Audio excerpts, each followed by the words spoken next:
अगर यूपी के पहलवानों को लगता है कि वो बहुत अच्छे पहलवान हैं, तो मैं कहता हूँ यहाँ पे आ जाइए, यहाँ हरियाणा में आप कहीं भी किसी भी अखाड़े में आकर के ताल ठोकिए और देखिए कौन अच्छा खेलता है, कौन बुरा खेलता है।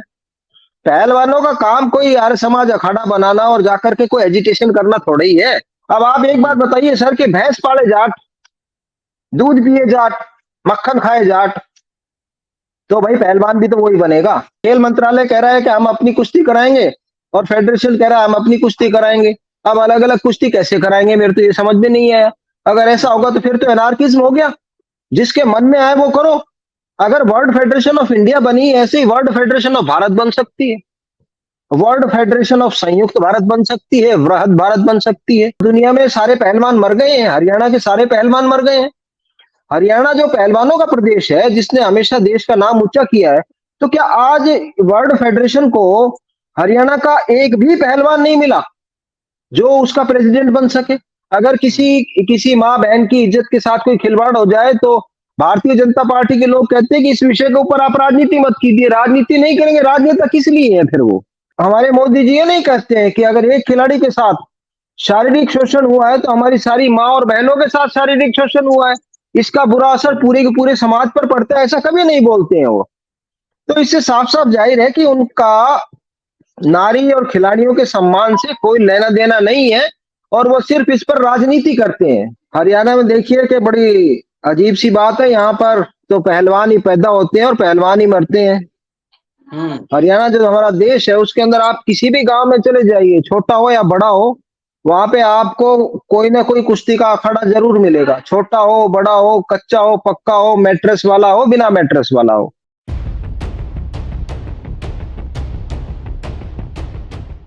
खेल, खिलाड़ी और राजनीति।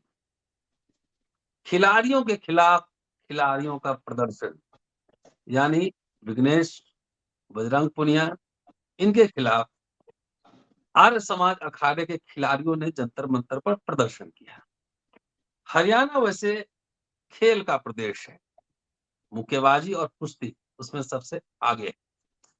पिछले साल भर से लगातार कुश्ती संघ को लेकर हम लोग देख रहे हैं, यौन उत्पीड़न का मामला, ब्रजभूषण सिंह कुश्ती संघ से हटे, उनके मित्र संजय सिंह कुश्ती संघ के अध्यक्ष बने, उनका निलंबन हुआ उस संघ का, लेकिन संजय सिंह मानने के लिए तैयार नहीं है। कह रहे हैं निलंबन को हम नहीं मानते हैं। आखिर क्या चल रहा है खेल के अंदर? ये खेल है या राजनीति है? यौन उत्पीड़न का बहुत ही गंभीर मामला, कोई गिरफ्तारी नहीं हुई, कोई उस पे जो है एक्शन नहीं हुआ। दोस्तों, रतनलाल बोल रहा हूँ और आप देख रहे हैं अम्बेडकरनामा। हमारे साथ राकेश यादव जी हैं, पूर्व जज हैं, हरियाणा के रहने वाले हैं, हरियाणा के मिजाज को बेहतर समझते हैं, जज हैं तो इनके कानूनी पहलू को भी समझते हैं और खेल को लेकर कैसे राजनीति हो रही है, ये भी बेहतर तरीके से समझते हैं। इसलिए मैंने सोचा कि कम से कम आप लोगों को, हमारे अम्बेडकरनामा के दोस्तों को थोड़ा बारीकी जो पहली चीज़ है, उसके बारे में बताई जाए। राकेश जी के पास जी सीधे लिए चलते हैं और उनसे बात करते हैं और समझने की कोशिश करते हैं। स्वागत है सर। राकेश जी नमस्कार। जी, नमस्कार आपका और सभी नए दर्शकों का नए नमस्कार। साल की मुबारकबाद। बहुत दिन बाद आपसे बातचीत हो रही है। जी, आपको भी बहुत बहुत शुभकामनाएं और हमारे दर्शकों को भी बहुत बहुत शुभकामनाएं। जी, नाउ फ्लोर इज़ जी, योर्स। क्या चल रहा है हरियाणा में? खेल के अंदर रतन राजनीति, लाल जी, हरियाणा राजनीति में खेल। हरियाणा में देखिए कि बड़ी अजीब सी बात है, यहाँ पर तो पहलवान ही पैदा होते हैं और पहलवान ही मरते हैं। हुँ, हरियाणा जो हमारा देश है उसके अंदर आप किसी भी गांव में चले जाइए, छोटा हो या बड़ा हो, वहां पे आपको कोई ना कोई कुश्ती का अखाड़ा जरूर मिलेगा। छोटा हो, बड़ा हो, कच्चा हो, पक्का हो, मैट्रेस वाला हो, बिना मैट्रेस वाला हो। हुँ, इवन दो जो बच्चे जब बड़े होते हैं तो भी उनको सबसे पहले कुश्ती लड़ना सिखाया जाता है। उनकी उम्र से 4-5 साल हो, अपने बाप से कुश्ती लड़ेंगे, अपने दादा से कुश्ती लड़ेंगे। उनको ये उनके जीन्स में है हरियाणा में कुश्ती लड़ना। तो जी, हरियाणा ने जो जो भी पहलवान पैदा किए हैं उन पहलवानों को इतना आप ये समझिए कि असम्मान सूचक ट्रीटमेंट किया गया है सरकार के द्वारा कि जिसकी कोई कल्पना नहीं करता। एक तरफ तो मोदी जी कहते हैं इनका, अगर आप देखेंगे, कहते हैं कि एक खिलाड़ी अगर हाथ में तिरंगा लेकर दौड़ता है तो पूरे देश में ऊर्जा का संचार कर देता है।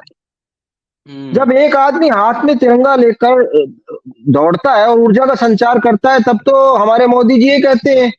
और जब एक खिलाड़ी के साथ शारीरिक शोषण होता है, उस समय हमारे मोदी जी ये नहीं कहते हैं कि अगर एक खिलाड़ी के साथ शारीरिक शोषण हुआ है तो हमारी सारी माँ और बहनों के साथ शारीरिक शोषण हुआ है, इसका बुरा असर पूरे के पूरे समाज पर पड़ता है, ऐसा कभी नहीं बोलते हैं वो।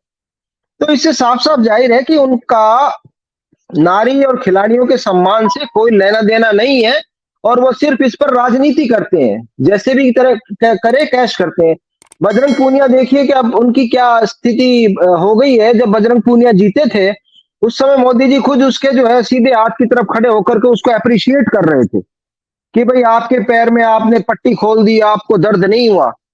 उस शारीरिक दर्द के बारे में वो पूछते हैं, पर अब नहीं पूछते हैं कि भाई आपके साथ जो दुर्व्यवहार हुआ है, इससे आपको दर्द हुआ या नहीं हुआ। आप ये जो है ना इनकी अपन देखेंगे तो ये तो बिल्कुल दो मामलात आ गए हैं। और जहां तक राजनीति का सवाल है, मैं ये कहने में बिल्कुल नहीं हिचकिचाता कि ये तो शुरू से ही, जब से ये फेडरेशन वगैरह बने हैं, तब से थोड़ा मोर और लेस सभी जगह राजनीति तो सभी जगह घुस भी जाती है, और उसका घुसना कोई बुरी बात भी नहीं है, क्योंकि हर चीज में राजनीति से ही व्यक्ति आगे जा सकता है, बिना राजनीति के तो कोई काम भी नहीं हो सकता। आजकल एक बड़ा जुमला चलाया है लोगों ने कि इस विषय पर आप राजनीति ना कीजिए। अगर किसी माँ बहन की इज्जत के साथ कोई खिलवाड़ हो जाए तो भारतीय जनता पार्टी के लोग कहते हैं कि इस विषय के ऊपर आप राजनीति मत कीजिए। राजनीति नहीं करेंगे, राजनेता किस लिए है फिर? वो कक्षा में जाके किसी को पढ़ाते नहीं है, वो कोर्ट में जाके वकालत नहीं करते हैं, वो किसी मरीज का ट्रीटमेंट नहीं करते हैं। उनका काम है राजनीति करना, लोगों को बताना कि क्या गलत हो रहा है, क्या सही हो रहा है। अब ये जो हाल फिलहाल में जो मामला हुआ है, इसमें देखेंगे कि जो हमारी रेसलिंग फेडरेशन ऑफ इंडिया है, वो एक ऑटोनोमस बॉडी है, उसका अपना कॉन्स्टिट्यूशन है। उस कॉन्स्टिट्यूशन में उनके इलेक्ट होने का, उनके presidential, executive committee, disciplinary committee, ये सब चीजें उसमें बनी हुई है। तो ये जो अब लेटेस्ट एपिसोड हुआ, इससे साफ साफ जाहिर है कि पहले ब्रजभूषण शरण सिंह और उनके जो अब चेले हैं, ये संजय सिंह, उन्होंने खुद एडमिट कर रखा है पोर्टल पे कि मैं तकरीबन 30-35 साल से ब्रजभूषण शरण सिंह जी का चेला हूं और मेरे उनसे पारिवारिक संबंध है। एक व्यक्ति जिसके ऊपर शारीरिक शोषण के इल्जाम लगे हुए हैं, उसी व्यक्ति के किसी रिश्तेदार को, उसी व्यक्ति के किसी परिवार के आदमी को आज वर्ल्ड फेडरेशन ऑफ इंडिया में प्रेसिडेंट बना दिया गया है। तो इससे क्या बहुत अच्छा मैसेज जाएगा? क्या मतलब दुनिया में सारे पहलवान मर गए हैं? हरियाणा के सारे पहलवान मर गए हैं? हरियाणा जो पहलवानों का प्रदेश है, जिसने हमेशा देश का नाम ऊंचा किया है, तो क्या आज वर्ल्ड फेडरेशन को हरियाणा का एक भी पहलवान नहीं मिला जो उसका प्रेसिडेंट बन सके? क्या कोई एक भी ऐसा कोच नहीं मिला जो उसका फेडरेशन का प्रेसिडेंट नहीं बन सके? ये तो इसी तरह से देखेंगे आप कि क्रिकेट में जय शाह को बना दिया गया है। वो क्रिकेट में चले गए हैं, अगर आप उनको कहेंगे कि बल्ला पकड़ के एक बॉल को हिट कर दीजिए, तो वो नहीं कर सकते, वो बॉल नहीं फेंक सकते, फील्डिंग की तो बात ही छोड़िए। इसी तरह से जो संजय सिंह है, ये कोई बहुत वाइडली एक्लेम्ड पहलवान नहीं है। मैं दावे के साथ कह सकता हूं कि इन्होंने कोई मोहल्ले गली में कुश्ती की होगी, छोटी मोटी, जैसे हम लोगों ने की है, तो वो कुश्ती करने से कोई भी व्यक्ति फेडरेशन का प्रेसिडेंट होकर के फेडरेशन का भला कभी भी नहीं कर सकता। और यही कारण है कि विनेश फोगाट ने और इन्होंने कहा है कि हमें वर्ल्ड फेडरेशन से कोई तकलीफ नहीं है, आप सिर्फ संजय सिंह जी को से तकलीफ है, क्योंकि आप एक को हटाएंगे कि दूसरा आ जाएगा, और वो उनकी चाल चरित्र और चेहरा तो वैसा ही रहेगा, जैसा गुरु वैसा चेला। तो इसलिए उनको पहले से ही आशंका है कि ये हमारे को आगे नहीं जाने देंगे, और उन्होंने इसीलिए अपने जो पदक थे वो लौटा दिए। वो कहते हैं कि हम इससे संन्यास ले रहे हैं। तो एक तरह से इन्होंने किसी एक कुश्ती के पहलवान की वो नहीं की है, इन्होंने एक जो स्पिरिट होती है पहलवान में, जिस स्पिरिट के साथ वो लड़ता है 25-25 साल तक, अथक परिश्रम करता है, उसकी परिश्रम को इन्होंने नकार दिया है, उनको बेइज्जत कर दिया। जो हरियाणा के जो पहलवान थे, उनकी ताकत को बेइज्जत कर दिया, तार तार कर दिया है। तो इस वजह से आप देखेंगे कि इसी वजह से दिक्कतें आ रही हैं। और देखेंगे पहले जो है ब्रिजभूषण शरण सिंह जी थे, उनके ऊपर एलिगेशन लगा कि उन्होंने जो है महिला पहलवानों के साथ जो है हरेसमेंट का लगा, उस पर कुछ किया नहीं सरकार ने, अब संजय सिंह जी बना दिए। तो ये जो लिप सिंपैथी है बीजेपी की, सरकार की, इनके बारे में, ये सब सर्वविदित है। और दूसरा पहलू अगर आप देखेंगे तो वर्ल्ड फेडरेशन का अपना एक कॉन्स्टिट्यूशन है, क्या इस सरकार में, खेल मंत्रालय में ऐसे मूर्ख लोग बैठे हैं जिनको ये नहीं पता कि ऑटोनोमस बॉडी है तो उसके साथ क्या व्यवहार करना चाहिए? कि उसमें जब डिसिप्लिनरी कमेटी बनाने का प्रावधान है तो उसमें डिसिप्लिनरी कमेटी बनाइए आप, जिसमें एक महिला हो, एक पहलवान हो और एक कोई समझदार आदमी हो।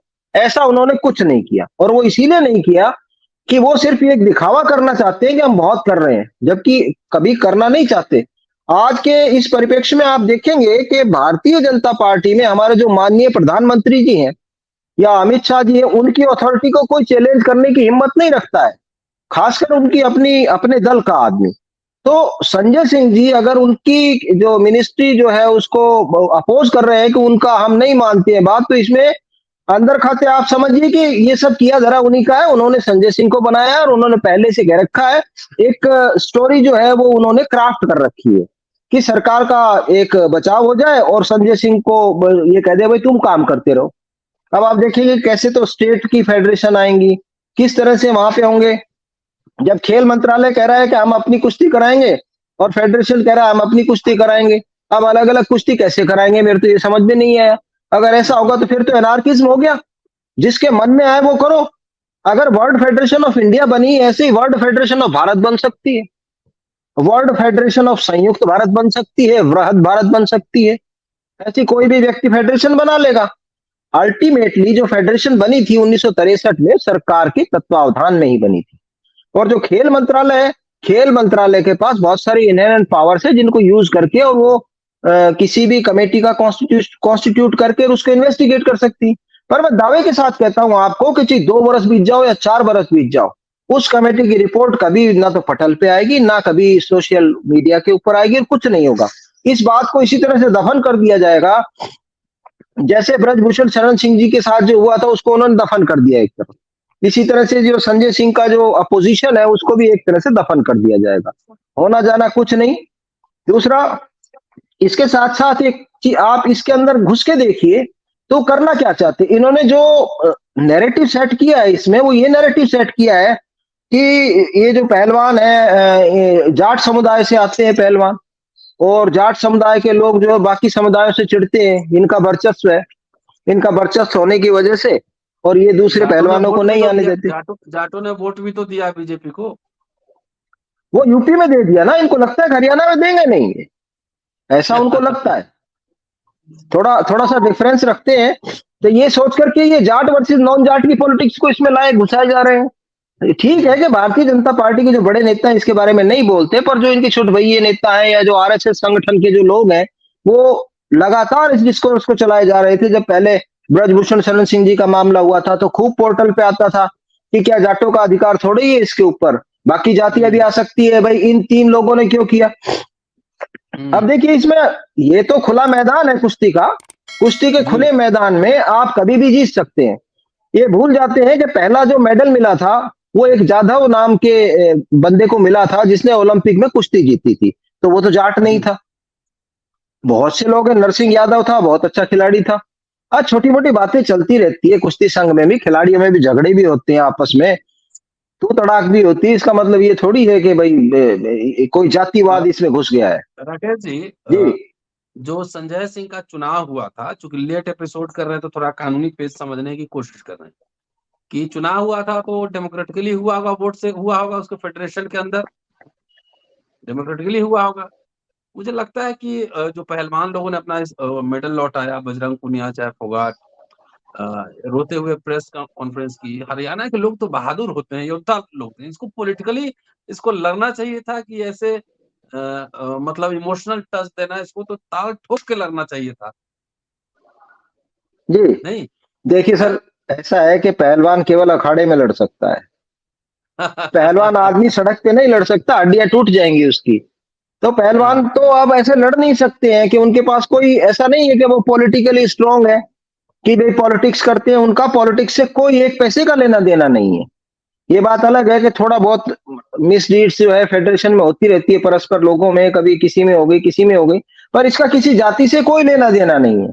अब आप एक बात बताइए सर कि भैंस पाले जाट, दूध पिए जाट, मक्खन खाए जाट, तो भाई पहलवान भी तो वही बनेगा। आप अगर जाकर के देखेंगे पहलवानों के घर, अब तो मैंने देखे नहीं है, पर आप जाकर के जो ये पहलवान बनते हैं उनके घर देखिए, उनके घर बेशक कच्चे हों, पर उनके आंगन में 2-4 भैंस आपको बंधी हुई मिलेंगी, और बढ़िया कूनी भैंस होती है जो आज 1-1 2-2 लाख रुपए की आ रही है। तो जब वो लोग सेक्रीफाइस कर रहे हैं अपना स्टैंडर्ड ऑफ लिविंग, जैसे कि कमरा बनाना है, मकान बनाना है, गाड़ियां खरीदनी है, ये सब नहीं करते हैं। आपने कभी देखा कि कोई पहलवान गया और उसको फॉर्च्यूनर लेके घूमता हो? कोई पहलवान गया हो उसके पास कोई पैलेशियल हाउस हो गांव में? ऐसा कुछ नहीं है। तो ये सब उनका जो सेक्रीफाइस है उसकी वजह से है, और वो जाट लोग इसमें सेक्रीफाइस करते हैं। बाकी जो लोग इसमें सेक्रीफाइस नहीं करते हैं वो लोग दूसरी जगह एक्सीलेंट कर रहे हैं। तो इस वजह से इसका कोई जाति से लेना देना नहीं है, इसको ये पॉलिटिसाइज कर रहे हैं और ये दिखाना चाहते हैं। आप ये बताइए, संजय सिंह जी यूपी से बिलोंग करते हैं, ब्रजभूषण शरण सिंह जी यूपी से बिलोंग करते हैं। अरे भाई तगड़े पहलवान है तो आप अपनी यूपी की फेडरेशन में लगा लो ना, किसी को बना लीजिए, आप ओलंपिक में भेज दीजिए आप किसी को। तो ऐसा तो उनके पास कोई आदमी नहीं है। मतलब जिसके पास तेल ना ताई वो मरे कोताई। अब ब्रजभूषण शरण शरण हुए या संजय सिंह हुए, इनके पास ना तो कोई अनुभव है, ना इनको कोई अच्छी पहलवानी आती है। कोई स्टेट में जीत गए हो, भले जीत गए हो कहीं इधर उधर कर कर आके, कोई भी इंटरनेशनल या नेशनल अवार्ड इनके पास नहीं है। तो क्या हिंदुस्तान में कोई भी ऐसा पहलवान नहीं है जो नेशनल इंटरनेशनल या ऐसी किसी फेडरेशन के अंदर किसी ने जीत हासिल की और उसको इसका प्रेसिडेंट बना दिया जाए? ये तो उल्टा उल्टा काम हो गया कि जिस आदमी को पता नहीं है किसी के बारे में, जिस आदमी को खाट बुननी नहीं आती, उस आदमी के हाथ में आप बांध दे दीजिए। अब काहे का खाट बनाएगा, वो बांध को और उलझा के फेंक देगा। ये संजय सिंह जी ने, ब्रजभूषण शरण सिंह जी ने WFI में किया है।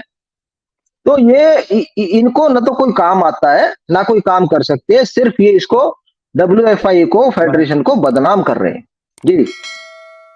अभी राहुल गांधी गए थे पहलवान बजरंग पुनिया के गांव, शायद छारा, गांव का नाम छारा में गए थे।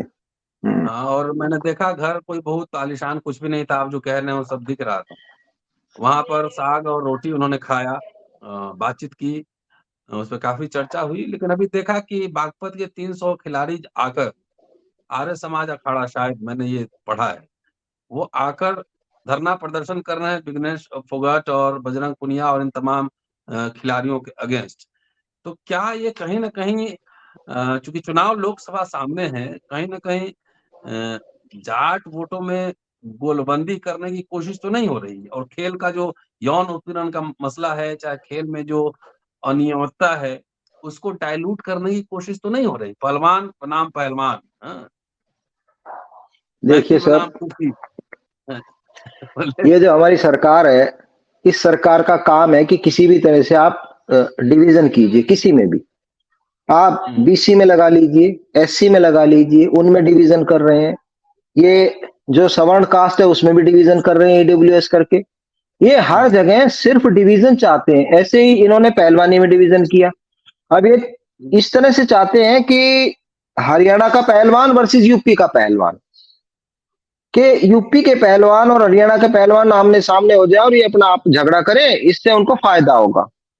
उनको फायदा होगा यूपी में, तो ये नहीं सोच रहे हैं कि इसका हरियाणा में भी तो नुकसान होगा ना उनको। तो ये इस चीज का राजनीतिकरण कर रहे हैं।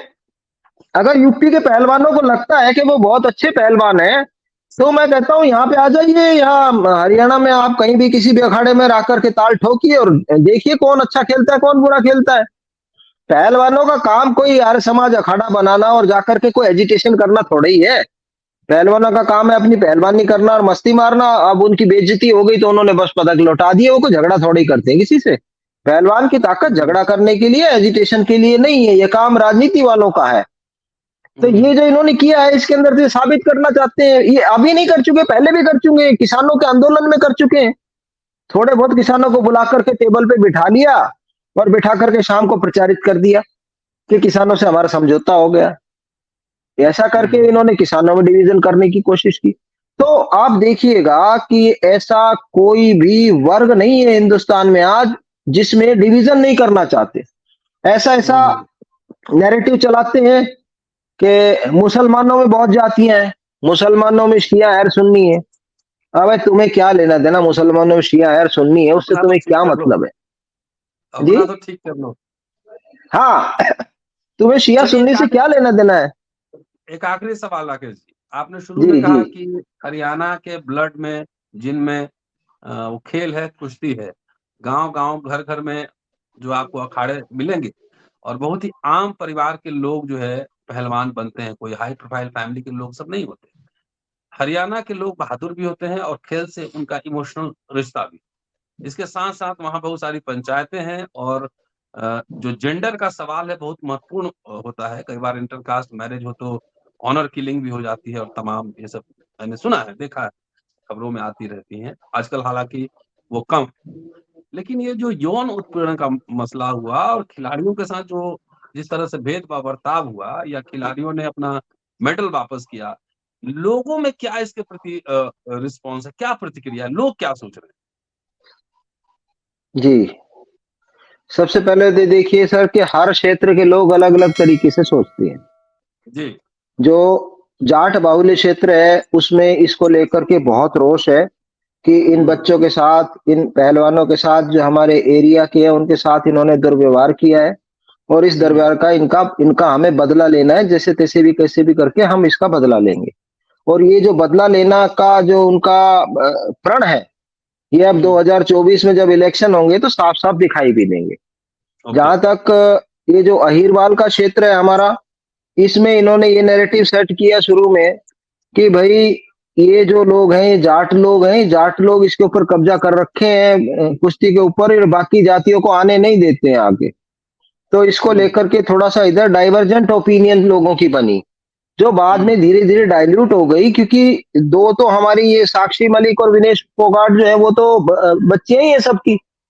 अब देखिए जो महिला का लड़कियाँ सवाल है, हैं, जो महिला का हाँ, जो सवाल है। बच्चियाँ हैं, इनको महिला हाँ, भी नहीं कह सकते, इनको बेटियाँ कह सकते हैं बच्चे हैं। हरियाणा के हाँ, हाँ, हरियाणा के भाषा में कि हमारी जो है बेटियाँ हैं।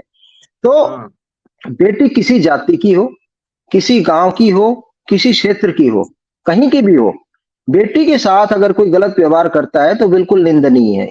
ये चीज़ लोगों की दिमाग में अभी भी घुसी हुई है। तो इसका हुँ, इनको खामियाजा जो है ज़रूर भुगतना पड़ेगा। आप एक बात देखिए सर, हरियाणा के बारे में तो मैं नहीं कहता, पर आप देखेंगे कि 3 जो बच्चियाँ थी बी इसमें बनारस हिंदू यूनिवर्सिटी में, वो हुँ, देखेंगे हुँ, आप कि तीनों लोग भारतीय जनता पार्टी के लोग थे। ये हुँ, साबित हो चुका है। 6 दिन के बाद पता लग गया कि वो लोग जो है बलात्कार करने वालों में शामिल हैं। उसके बाद भी 60 दिन में उनको अरेस्ट किया गया। और दूसरी तरफ हुँ, देखेंगे कि अपने आप को लाइमलाइट में लाने के लिए वहाँ कर्नाटक में 3 लोगों की पुलिस ने जो है एनकाउंटर में मर्डर कर दिया था। तो ये जो अलग-अलग नीतियाँ हैं कि एक चीज़ को अब कानून है, अच्छा कैसा भी एक्शन है, गलत है या सही है वो मैं नहीं कहता। पर अगर कोई आदमी गलत एक्शन करता है, किसी को थप्पड़ मारना है तो एक आदमी के मारेगा तो दूसरे के भी मारे ना भई। हुँ, ऐसा कुछ नहीं होगा, क्योंकि वो हुँ, लोग भारतीय जनता पार्टी के खिलाड़ी हैं, जो आईटी सेल चलाते हैं। तो उनके साथ कुछ नहीं होगा। इसी तरह से आप एक नया मुद्दा लीजिए सर, उस पे आप रिसर्च करिए हुँ, कि मेजर शैतान सिंह मेमोरियल है, उसके बारे में आपने सुना होगा, जो जिसमें 114 जो है हमारे अहिरवाल के लोग रेजांगला में मारे गए थे।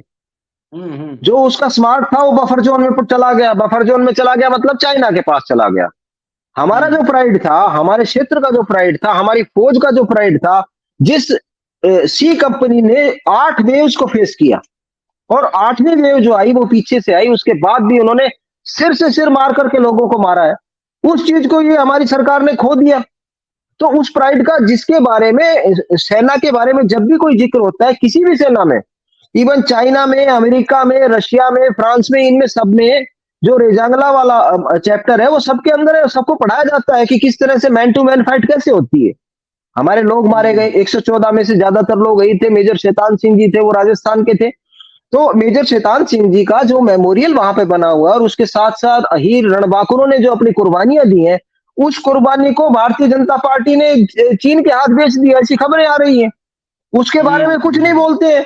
वैसे करते हैं, गीता महोत्सव मना रहे हैं, कृष्ण जी की जयंती मना रहे हैं, यादवों को उत्थान कर रहे हैं, और जहाँ पे 114 में से तकरीबन 108 या 10 अहीर जहाँ पे मर गए थे, उसको उन्होंने चाइना को सौंप दिया, और इसके ऊपर बोलने को तैयार नहीं कोई। तो अगर ऐसे में भी हीरो का खून नहीं खोलता है तो फिर धिक्कार है उनके जीवन के ऊपर, जिनका असली हुँ, स्मारक दे दिया वहां पे चलिए। चाइना को। जी। चलिए शुक्रिया सर। और राष्ट्रवाद सिर्फ नारों में है, अभी मंदिर का उद्घाटन है, पूरा देश को, खास 22 तौर से तारीख को। हिंदी पट्टी को राम में करने की कोशिश होगी, लेकिन देखना यह है कि असली मुद्दे कहाँ पर हैं, अस्मिता के, इज्जत के, रोजी रोटी के, शिक्षा और स्वास्थ्य के। शुक्रिया सर। और दोस्तों, राकेश यादव जी हैं, पूर्व जज हैं, बिल्कुल सुनिए, पूरा वीडियो सुनिए, शेयर सब्सक्राइब करते रहिए। शुक्रिया सर, थैंक यू। जी नमस्कार नमस्कार सर।